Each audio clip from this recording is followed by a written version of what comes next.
Welcome to our channel DK study circle. आज हम लेके आए हैं साइंस के कुछ बेसिक्स और इम्पोर्टेंट क्वेश्चन जो कि आपको एक्साइज कांस्टेबल के इस एग्ज़ाम में शायद देखने को मिल जाए, है ना।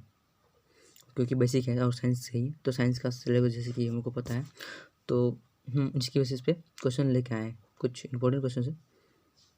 तो थोड़ा देख लीजिए इनको, और वीडियो आगे बढ़ने से पहले जो नए व्यूवर हैं तो जाके प्लीज़ चैनल को सब्सक्राइब कर लें ताकि आने वाले वीडियो का नोटिफिकेशन सबसे पहले आप तक पहुँच सके। और टेलीग्राम चैनल जाके ज्वाइन कर लें। टेलीग्राम चैनल का लिंक नीचे वीडियो के डिस्क्रिप्शन में आपको मिल जाएगा, तो जाके ज्वाइन कर लें ताकि जो भी इम्पोर्टेंस नोट्स और जानकारियाँ हो हम टेलीग्राम पे शेयर करते रहते हैं, ठीक। और वहाँ पे कुछ भी चलता है तो आगे जाके ज्वाइन कर लें, आपको वहाँ से कुछ बेनिफिट हो जाए तो अच्छा रहेगा। इस वीडियो का PDF भी आपको वहाँ पे मिल जाएगा, ठीक। जितने वीडियो डाले मैंने उन सब का PDF आपको वहाँ पे मिल जाएगा, तो जाके ज्वाइन कर लें। और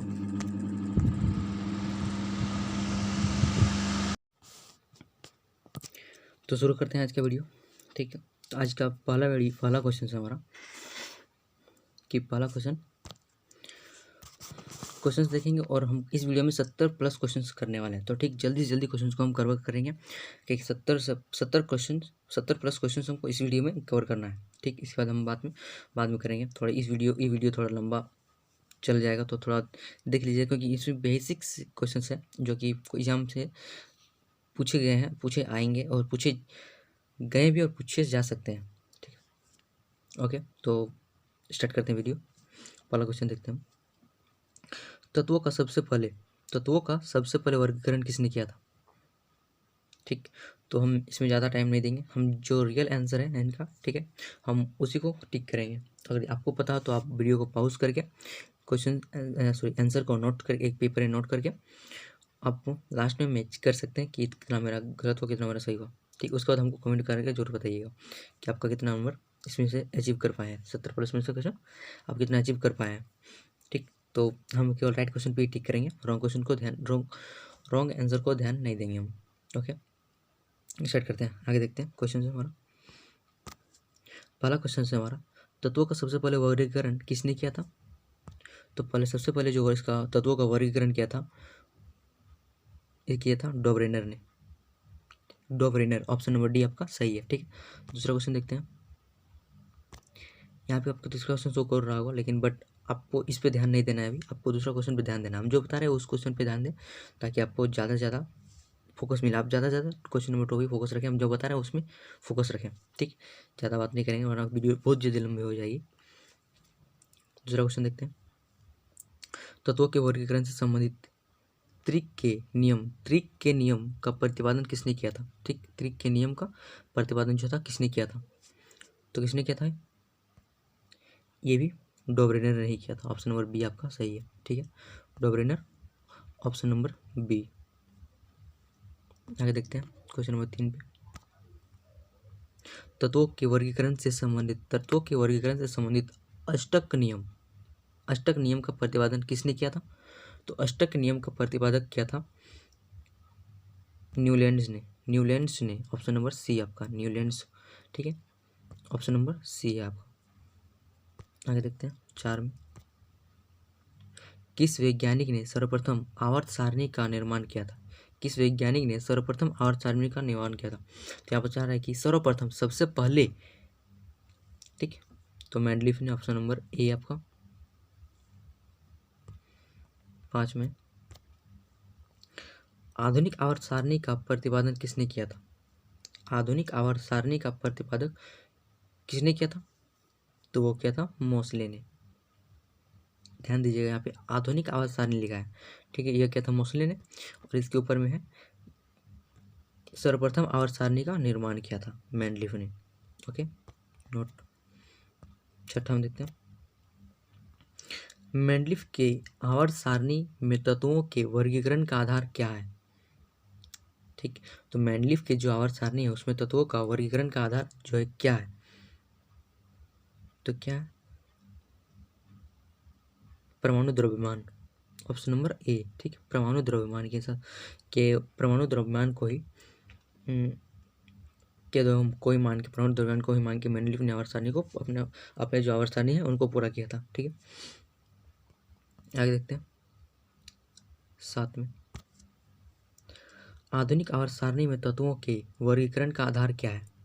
आधुनिक आवर्त सारणी में तत्वों के वर्गीकरण का आधार क्या है?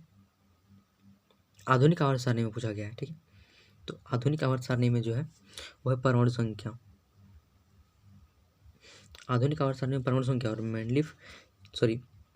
आवर्त सारणी में वह परमाणु द्रव्यमान, और यहाँ पे लिखा है आधुनिक आवर्त सारणी, इसका है परमाणु संख्या। क्वेश्चन नंबर 8 देखते हैं। आधुनिक आवर्त सारणी में वर्गों यानी कि ग्रुप्स, वर्गों को हम ग्रुप्स कहते हैं, कि कुल संख्या कितनी है? आधुनिक आवर्त सारणी है उनमें वर्गों की संख्या कितनी है, कितने ग्रुप्स हैं? तो कितने ग्रुप्स है उसमें? 18 ग्रुप है। ओके, और ये ग्रुप 4 भागों में बटे हुए हैं। ठीक, ऑप्शन नंबर इसका डी है, और ये ग्रुप जो है 4 भागों में बटे हुए हैं। हम आगे बताएंगे, 4 भागों में बटे हुए। आगे देखते हैं क्वेश्चन नंबर 9। आधुनिक आवर्त सारणी में आवर्तों की कुल संख्या कितनी है? यानी कि पीरियड जो ये लाइन जो होता है ना लिटे हुए, इनको कहते हैं कि कितने, इन आवर्तों की संख्या कितनी है? तो आवर्तों की संख्या कितनी है इसमें? ये है 7 हुआ, ऑप्शन नंबर बी आपका। ओके, आगे देखते हैं।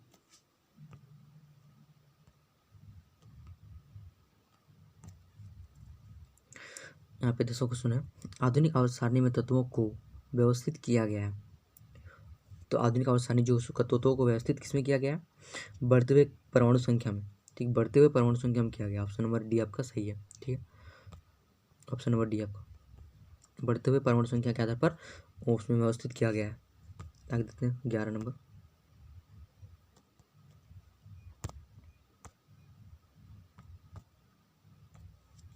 है, किस वर्ग के तत्वों को सिस्का धातु कहा जाता है? सिस्का धातु कहा जाता है। किस वर्ग के तत्वों को सिस्का धातु कहा जाता है? तो वर्ग 11 यानी कि वर्ग ग्रुप्स 11 ग्रुप वाले तत्वों को सिस्का धातु कहा जाता है। सिस्का धातु कहा जाता है।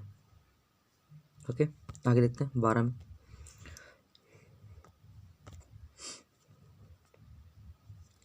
में। शून्य समूह में रखे गए तत्व किस नाम से जाने जाते हैं? शून्य समूह में रखे गए तत्व जो है वो किस नाम से जाने जाते हैं?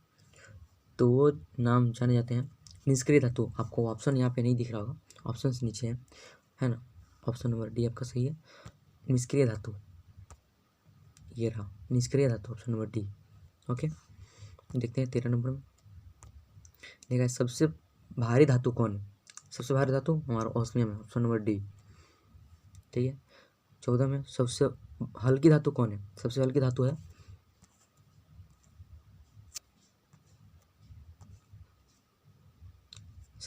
हमारी लिथियम, ऑप्शन नंबर डी आपका। ओके, 15 में देखते हैं। निम्न में से कौन सा तत्व सर्वाधिक विद्युत ऋणात्मक है? सबसे अधिक विद्युत ऋणात्मक यानी कि बिजली कम से कम ऋणात्मक मिल जाता है, तो कौन सा है? तुम्हारा फ्लोरीन, ऑप्शन नंबर बी। 15 का बी है, फ्लोरीन। ओके, आगे देखते हैं क्वेश्चन नंबर 16 में। आधुनिक आवर्त सारणी के समूह 1 में मौजूद एक मात्र आधातु कौन है?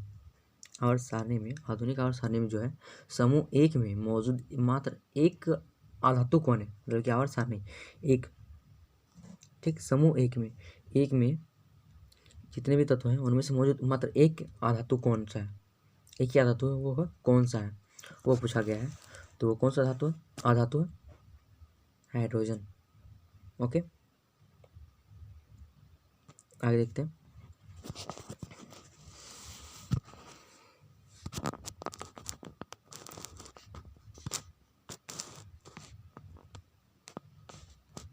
आगे देखते हैं 17 नंबर क्वेश्चन।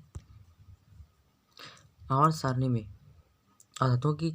आधातुओं को किस ओर स्थान दिया गया है? आवर्त सारणी में आधातुओं को किस ओर स्थान दिया गया है? ठीक, तो ऑप्शन है दाहिनी बाई, बीच में या कहीं नहीं। तो कहीं ना कहीं तो दिया होगा, ये ऑप्शन तो ऐसे गलत है। ठीक, उसके बाद देखते हैं, बीच में नहीं दिया हुआ है और बाएं भी नहीं दिया हुआ है, इसका ऑप्शन है दाएं। 17 का ऑप्शन नंबर ए सही है। ठीक है, आगे देखते हैं 18 में, वे तत्व जो इलेक्ट्रॉन को ग्रहण करते हैं और ऋणात्मक आयन बनाते हैं डेस्क होते हैं। डेस्क क्या होते हैं? तो इस डेस्क के स्थान पर क्या होगा वो बताना है। तो डेस्क के स्थान पर आधातु होगा, ऑप्शन नंबर बी आपका सही है। आगे देखते हैं 19 में, किस वर्ग के तत्वों का गलनांक उच्चतम होता है? किस वर्ग के तत्वों का गलनांक उच्चतम होता है? तो किसका होता है? 4A का। 4A के जो तत्व होते हैं उनके गलनांक उच्चतम होता है। ठीक, वो कम ताप में नहीं पिघलते हैं, मतलब कि कम ताप में पिघलते नहीं हैं, उनके लिए उच्च ताप, अधिक से अधिक ताप चाहिए। ओके, आगे देखते हैं 20 में, आवर्त सारणी में आवर्त में दाएं से जाने पर इलेक्ट्रॉन प्राप्ति में क्या परिवर्तन होता है?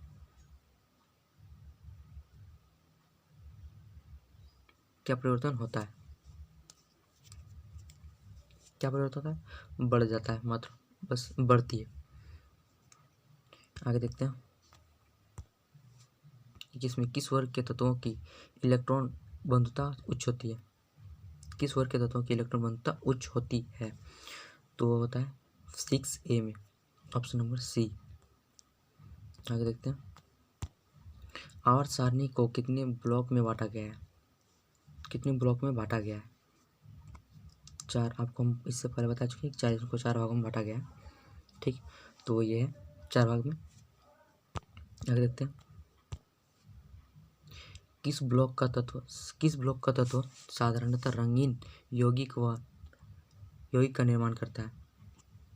किस ब्लॉक का तत्व जो है वो रंगीन यौगिक तत्वों का निर्माण करता है? तो कौन सा ब्लॉक है? 4 block, S block, P block, D block, F block. इसमें से कौन सा ब्लॉक है जो रंगीन तत्वों का निर्माण करता है? तो वो एस ब्लॉक है, ऑप्शन नंबर ए। नेक्स्ट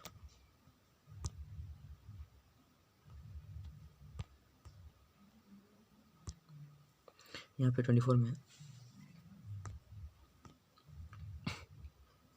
जब कोई उदासीन परमाणु एक इलेक्ट्रॉन ग्रहण करता है तो उसके फलस्वरूप उत्पन्न ऊर्जा कहलाता है।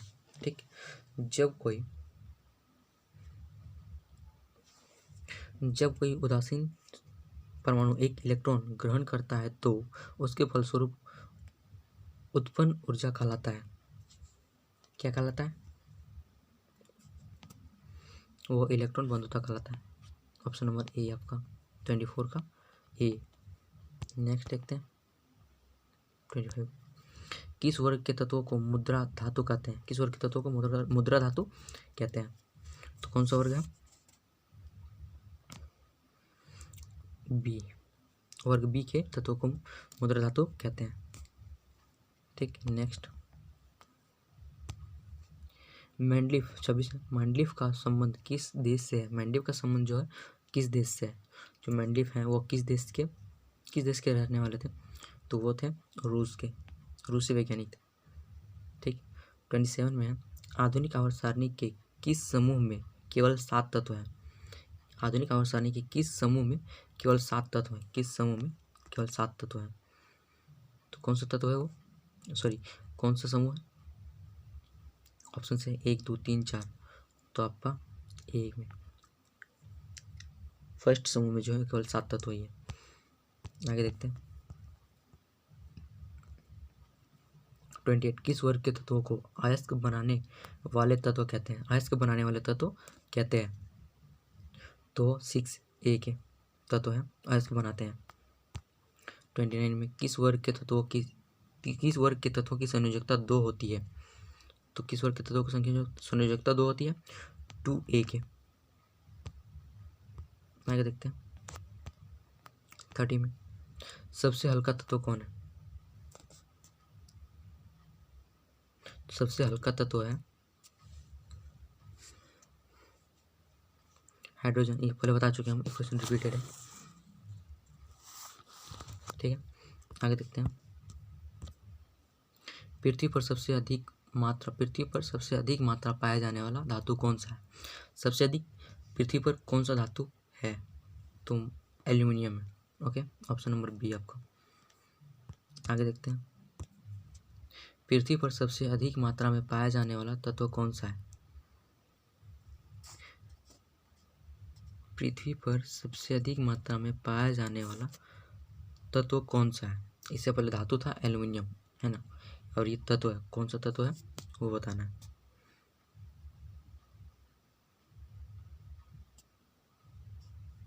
तो कौन सा है?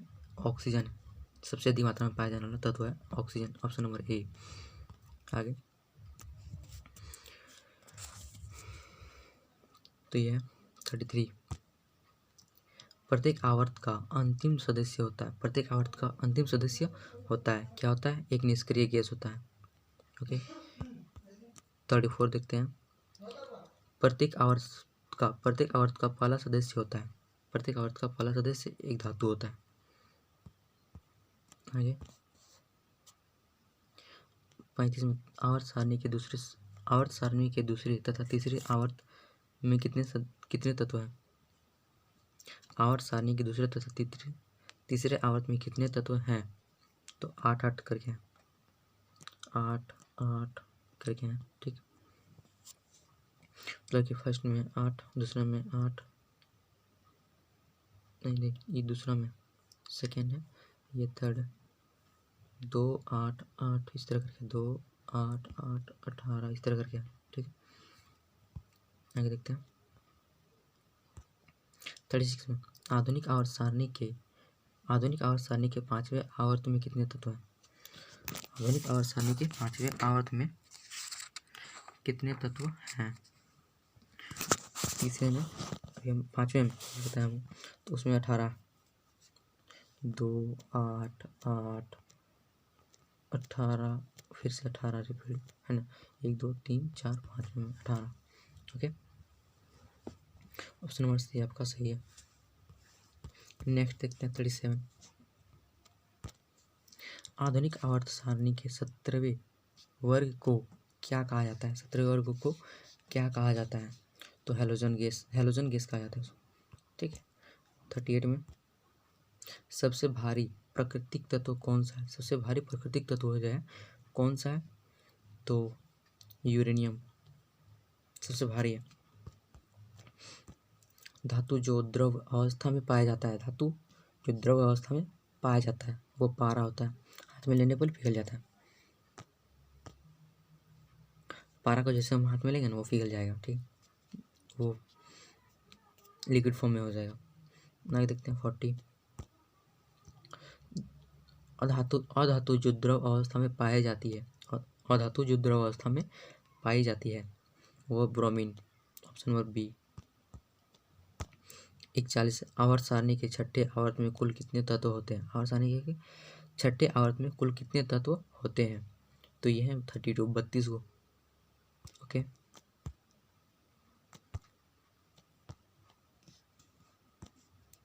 आवर्त सारणी के किस समूह को शून्य समूह कहा जाता है? किस समूह को शून्य समूह कहा जाता है? आवर्त सारणी के किस समूह को शून्य समूह कहा जाता है? 18वें लास्ट वर्ग 18th वर्ग को शून्य समूह कहा जाता है। ओके, आगे देखते हैं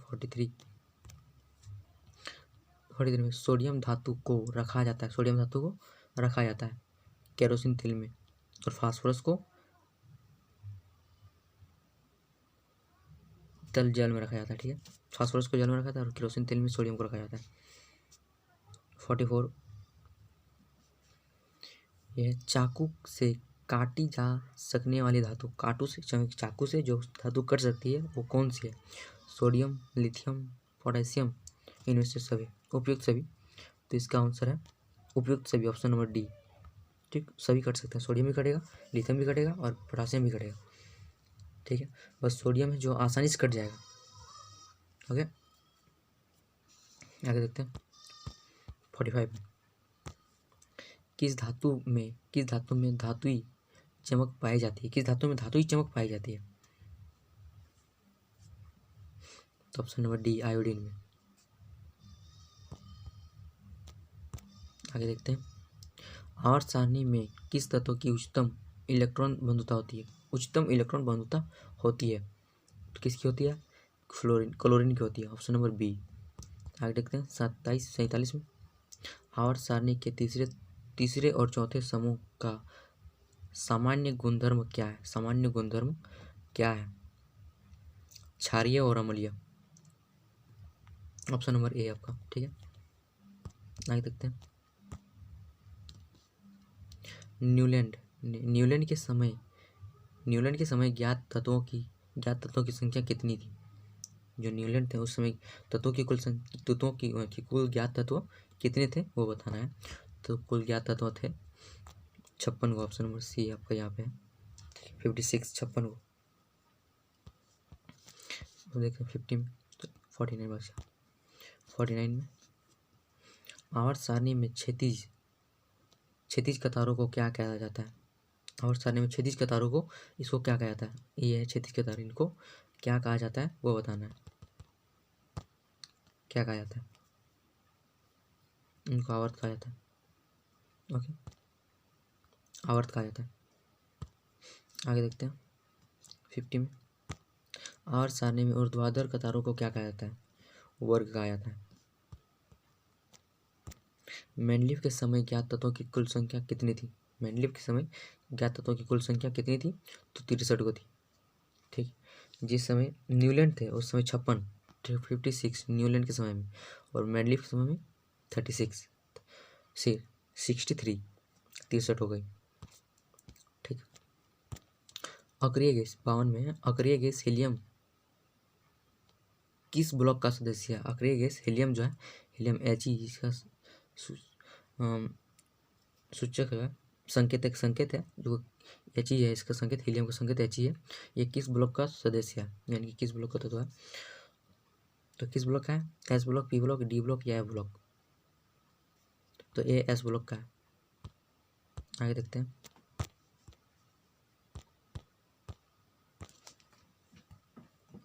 आगे है 53 में। हीलियम को छोड़कर सभी अक्रिय गैस किस ब्लॉक के सदस्य हैं? हीलियम को छोड़कर माने कि मतलब कि He को छोड़ के सभी अक्रिय गैस किस ब्लॉक के तत्व हैं? तो हीलियम को छोड़ के सभी पी ब्लॉक के तत्व हैं। ठीक, आगे देखते हैं 54 में। आवर्त सारणी के किसी आवर्त में बाएं से दाएं जाने पर परमाणु के आकार में क्या परिवर्तन होता है? परमाणु के आकार में क्या परिवर्तन होता है? तो आकार में छोटे हो जाते हैं, यानी कि घटते जाता है, उनका आकार धीरे धीरे घटता जाता है। बाएं से दाएं जाएगा तो घटते जाएगा। ठीक, आगे देखते हैं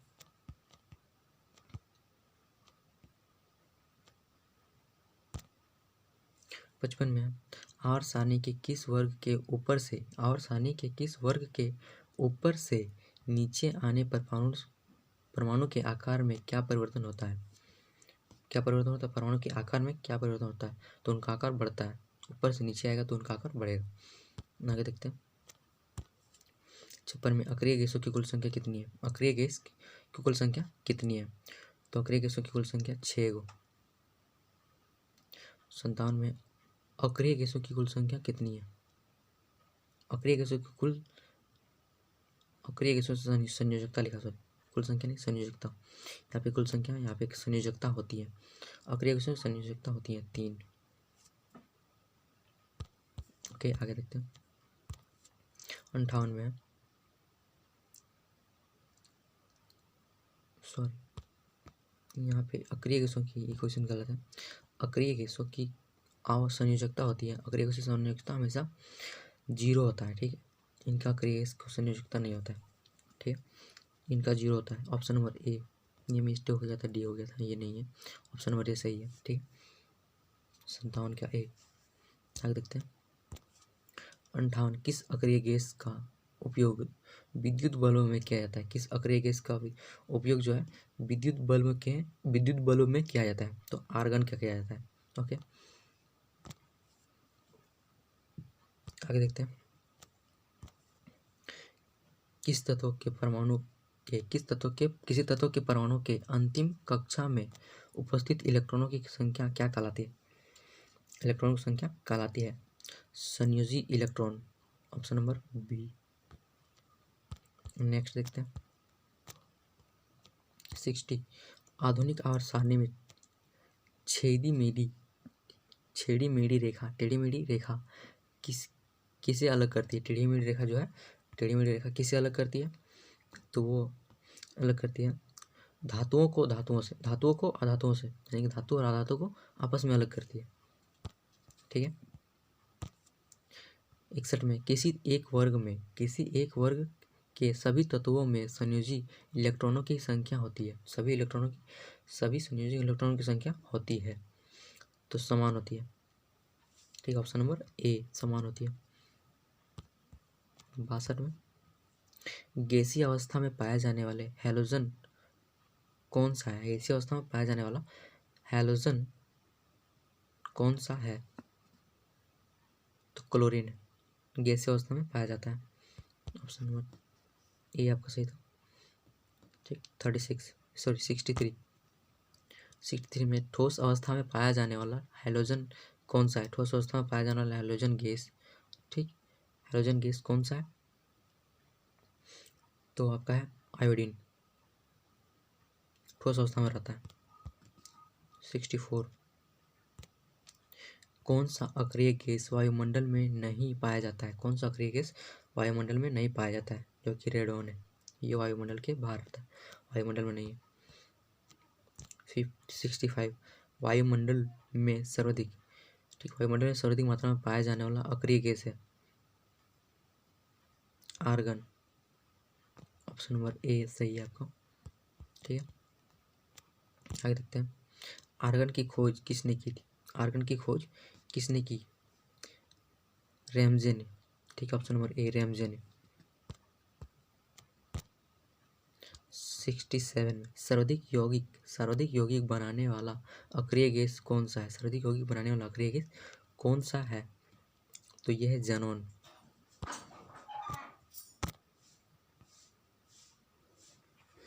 आगे 68 में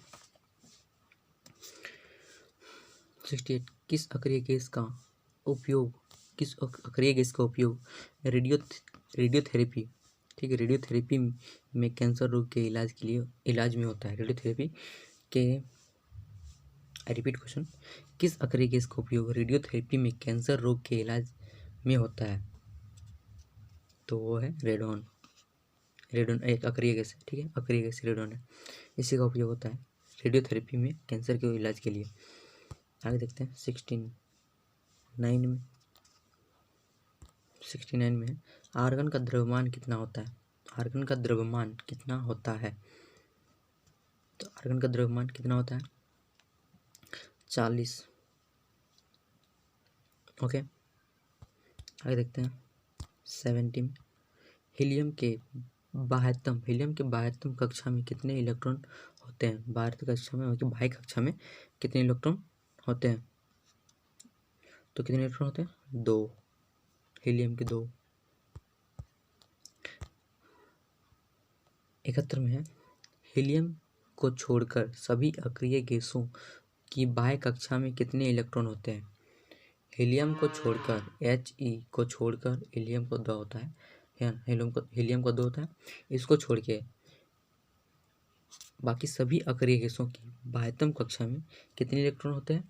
तो 8 होते हैं। केवल हीलियम का ही 2 होता है, बाकी सबका 8 होता है। ओके, तो आज के वीडियो यहीं पर रखते हैं। आज हम वीडियो लाने के लिए दूसरा वीडियो लाने का विचार में था, बट आप लोगों ने कोई कमेंट किया ही नहीं, तो हम किस पे वीडियो बनाते, तो इसीलिए इतने दिन से वीडियो पोस्टपोन था। तो आज हम इस वीडियो का लाने का मकसद ये था कि आप लोग कमेंट में बताएं हमको कि आगे हम किस चीज़ के बारे में वीडियो लेके आएँ आपके लिए, ताकि आप पसंद करें, ठीक है। और इसी से हमको तो मोटिवेशन मिल रहा है कि आप किस विषय पे वीडियो चाहते हैं, ताकि हम उसी विषय पे आपको वीडियो प्रोवाइड करा सकेंगे। ओके, उसी विषय पे हम वीडियो बना के आपके लिए लाएँ। तो जरूर इस वीडियो में आप कमेंट कीजिएगा, तो ही हम नेक्स्ट पार्ट लेके आएंगे, नहीं तो फिर हम कुछ एक्स्ट्रा लेके आएंगे अपनी तरफ से, ठीक है। तो कमेंट जरूर कीजिएगा। कमेंट करने में क्या लगता है, 2-3 टाइप, नहीं आपको उसमें पैसा लगता है। और आज जो न्यू व्यूअर है चैनल को सब्सक्राइब कर लें, और वीडियो अच्छी लगी तो वीडियो को शेयर कर दें, ताकि आने वाली वीडियो को और इस वीडियो से कुछ किसी और को भी फ़ायदा हो जाए तो अच्छा रहेगा, कोई और कुछ सीख जाए। और ये थे इम्पोर्टेंट बेसिक क्वेश्चन, ठीक है, जो कि एग्ज़ाम में शायद आपको देखने को मिल जाए।